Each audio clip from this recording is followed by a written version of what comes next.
जय हिंद दोस्तों, आप सभी का स्वागत है एक बार फिर से आपके चैनल कॉम्पिटिटिव टारगेट क्लासेस पे। तो बिहार दरोगा का बार-बार पूछा जाने वाला जो कि इम्पोर्टेंट टॉपिक वाले सेशन चल रहे हैं, उसमें आज जानोगे प्रधानमंत्री के बारे में। प्रधानमंत्री से किस टाइप के क्वेश्चन पूछे जाते हैं, उसके अनुच्छेद को लेकर, योग्यता को लेकर, कार्य को लेकर, क्वालिफिकेशन को लेकर, तो ये सारी चीज को चर्चा मैं करूंगी।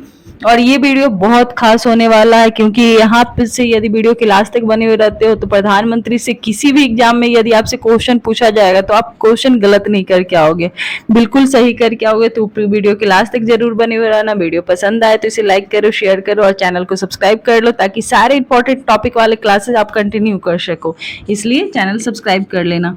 तो यहाँ पे आपको कम समय में ज्यादातर क्वेश्चन देखने को मिलेगी और ये ऑडियो सेशन है तो इसका आप फायदा भी उठा सकते हो। जितना मतलब कि किसी काम में बिजी भी रहोगे तो आप ये ऑडियो सेशन सुन सकते हो।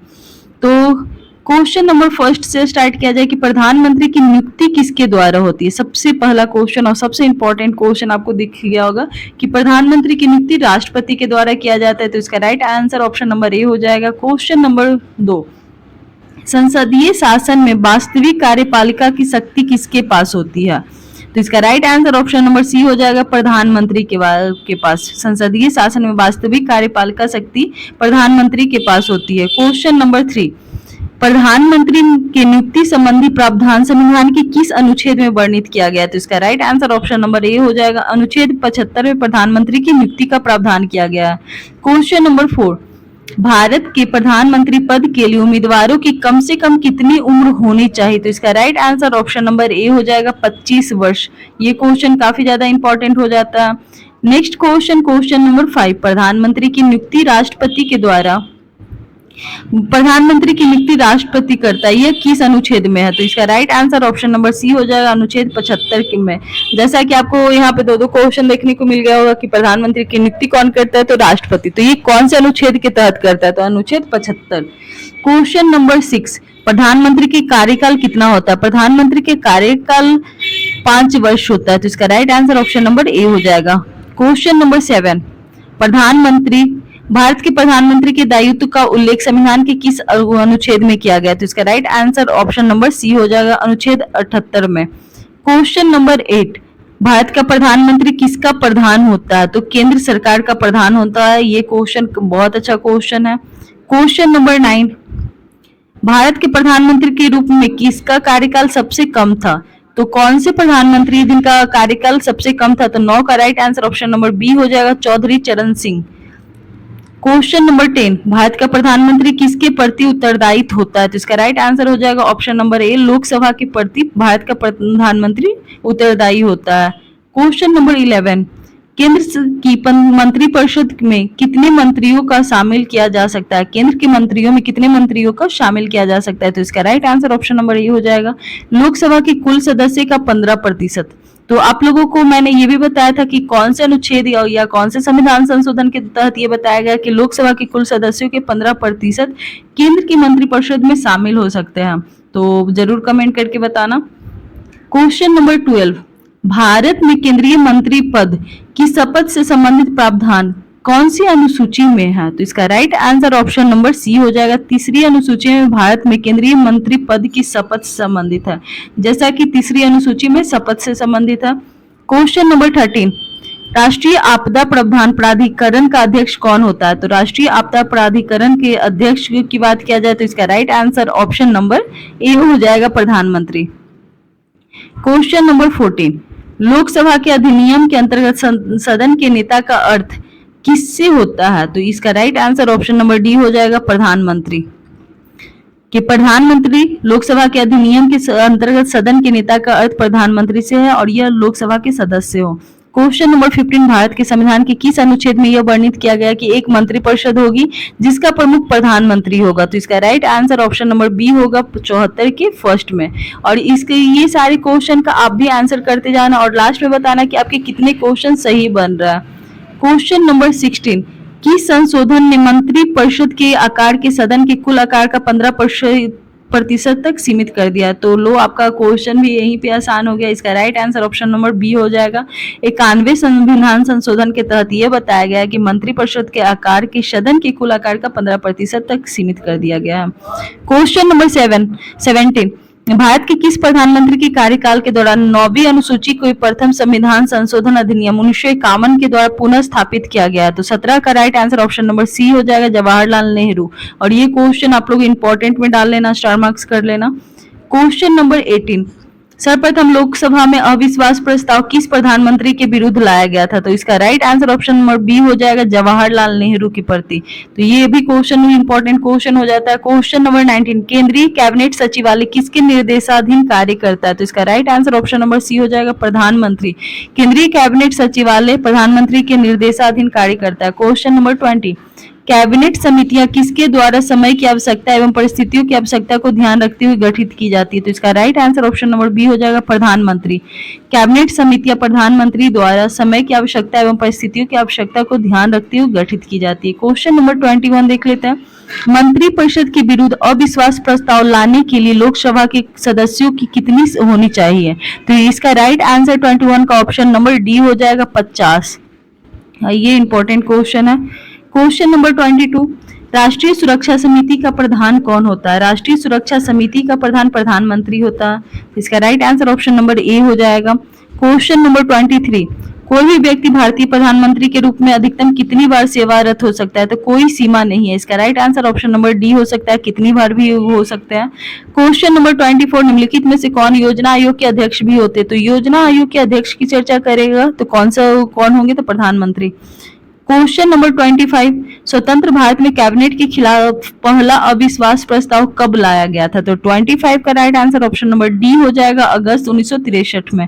और यहाँ पे सारे प्रीवियस ईयर क्वेश्चन है, एनसीईआरटी बेस्ड क्वेश्चन है, तो ये सारे क्वेश्चन आपके एग्जाम के लिए काफी ज्यादा इंपॉर्टेंट हो जाते हैं। क्वेश्चन नंबर 26 की चर्चा करते हैं कि 1964 में जवाहरलाल नेहरू की मृत्यु के बाद भारत के कार्यवाहक प्रधानमंत्री कौन बने? तो इसका right answer option number D हो जाएगा, गुलजारी लाल नंदा। और आप लोग जितने भी प्रधानमंत्री, राष्ट्रपति, उपराष्ट्रपति, इनका क्रमानुसार याद कर लो, इनकी ईस्वी को लेकर याद कर लो, कौन से ईस्वी में कौन थे। तो ये यहाँ से आपके कम से कम 3 से 4 क्वेश्चन आपके सही हो जाएंगे। तो ये यदि आप एग्जाम कंपटीशन लाइन में आए हो तो इतना तो आपको याद करना ही होगा। क्वेश्चन नंबर 27, भारत के प्रधानमंत्री की सेवानिवृत्त होने की उम्र क्या है? तो प्रधानमंत्री की बात किया जा रहा है तो 27 का डी हो जाएगा, कोई सीमा नहीं है। क्वेश्चन नंबर 28, इनमें से किसने भारत के प्रधानमंत्री के रूप में सबसे अधिक समय पर कार्य किया था? तो जवाहरलाल नेहरू। क्वेश्चन नंबर 29, भारत के प्रथम गैर कांग्रेसी प्रधानमंत्री कौन थे? गैर कांग्रेसी प्रधानमंत्री की बात किया जा रहा है तो मोरारजी देसाई। क्वेश्चन नंबर 30, भारत के पहले प्रधानमंत्री जिनकी हत्या की गई थी? तो 30 का right answer option number B हो जाएगा, इंदिरा गांधी। क्वेश्चन नंबर 31, लाल बहादुर शास्त्री का जन्म कब हुआ था? तो लाल बहादुर का शास्त्री का जन्म महात्मा गांधी के जन्म के दिन पे ही हुआ था, मतलब 2 अक्टूबर को हुआ था, सिर्फ ईस्वी चेंज है 1904 में। तो इसका right answer option number B हो जाएगा। क्वेश्चन नंबर 32 की ओर चलते हैं। 32 में लाल बहादुर शास्त्री का कार्यकाल कब से कब तक था? तो मैंने बात किया ना कि आप लोग सारे प्रधानमंत्री, राष्ट्रपति, सबका कार्यकाल आप लोग याद कर लो, एक ना एक क्वेश्चन वहां से मिल ही जाएंगे। तो 32 का right answer option number A हो जाएगा, 1964 से 66 तक। क्वेश्चन नंबर 33 नंबर क्वेश्चन देखते हैं, निम्नलिखित में से किस प्रधानमंत्री का कार्यकाल 13 दिनों का था? तो ये भी क्वेश्चन काफी ज्यादा इंपॉर्टेंट होता है। 13 दिन का कार्यकाल यदि बात किया जाए तो अटल बिहारी वाजपेयी का था। तो कब से कब था ये, मतलब इसकी ईस्वी को बताना है तो आप लोग कमेंट करके आप ईस्वी बताओ। क्वेश्चन नंबर 34, निम्नलिखित में से किस अवधि के दौरान मोरारजी देसाई भारत के उप प्रधानमंत्री रहे थे? उप प्रधानमंत्री की बात किया जा रहा है तो इसका राइट आंसर 1967 से 69 ईस्वी में। क्वेश्चन नंबर 35, पहली बार प्रधानमंत्री पद की शपथ लेते समय इनमें से किसकी आयु सर्वाधिक थी? यदि सर्वाधिक आयु पूछा जाए तो मोरारजी देसाई की। तो इसका right answer option number A हो जाएगा। क्वेश्चन नंबर 36 की ओर चलते हैं कि इनमें से किन 2 बार भारत के कार्यवाहक प्रधानमंत्री बने? तो इसका right answer option number D हो जाएगा, गुलजारी लाल नंदा 2 बार भारत के कार्यवाहक प्रधानमंत्री के रूप में बने। 37 नंबर क्वेश्चन, प्रधानमंत्री श्री नरेंद्र मोदी लोकसभा की में किस स्थान का प्रतिनिधित्व करते हैं? तो इसका right answer option number C हो जाएगा, वाराणसी। क्वेश्चन नंबर 38 में देखते हैं, निम्नलिखित में से भारत के कौन से प्रधानमंत्री अविश्वास मत से पराजित हुए थे? तो यहाँ अविश्वास मत से की बात किया जा रहा है तो 38 का right answer option number A हो जाएगा, 1, 2, 3, 4, मतलब कि मोरारजी देसाई, एच.डी. देवगौड़ा, विश्वनाथ प्रताप सिंह, अटल बिहारी वाजपेयी। तो इसका right answer option number A हो जाएगा। 39 नंबर क्वेश्चन, यदि भारत के प्रधानमंत्री राज्यसभा का सदस्य हो, बेसिकली तो ये लोकसभा के होते हैं, लेकिन यदि राज्यसभा का सदस्य हो तो इसका right answer option number A हो जाएगा। अविश्वास प्रस्ताव की स्थिति में वो अपने पक्ष में मत नहीं दे पाएगा, क्योंकि अविश्वास प्रस्ताव की स्थिति में मत सिर्फ लोकसभा के सदस्य देते हैं। क्वेश्चन नंबर 40, किसी भी सदन का सदस्य बने बिना कोई व्यक्ति मंत्री पद पर कितने दिन तक रह सकता है? तो 40 का right answer option number A हो जाएगा, 6 माह। क्वेश्चन नंबर 41, भारत के प्रधानमंत्री को निम्नलिखित में से कौन सा कालानुक्रम सही है? तो इसमें भी आपको मैं बात बार बार बोल रही हूँ कि आप लोग सारे का कार्यकाल याद कर लो, आपको ये सारे क्वेश्चन आसानी से सॉल्व करके चलाओगे, क्योंकि ऐसे क्वेश्चन में आपका मेरिट डिसाइड होता है 1-2 नंबर से ही। तो क्वेश्चन नंबर 41 का right answer option number C हो जाएगा। तो सबसे पहले जवाहरलाल नेहरू, फिर इंदिरा गांधी, फिर मोरारजी देसाई, फिर चौधरी चरण सिंह। क्वेश्चन नंबर 42, मंत्रिमंडल की बैठक की अध्यक्षता कौन करता है? तो मंत्रिमंडल की बैठक की अध्यक्षता प्रधानमंत्री करेंगे, तो इसका right answer option number D हो जाएगा। क्वेश्चन नंबर 43, प्रधानमंत्री कौन बनता है? प्रधानमंत्री कौन बनता है? तो 43 का right answer option number A हो जाएगा, लोकसभा में बहुमत दल का नेता।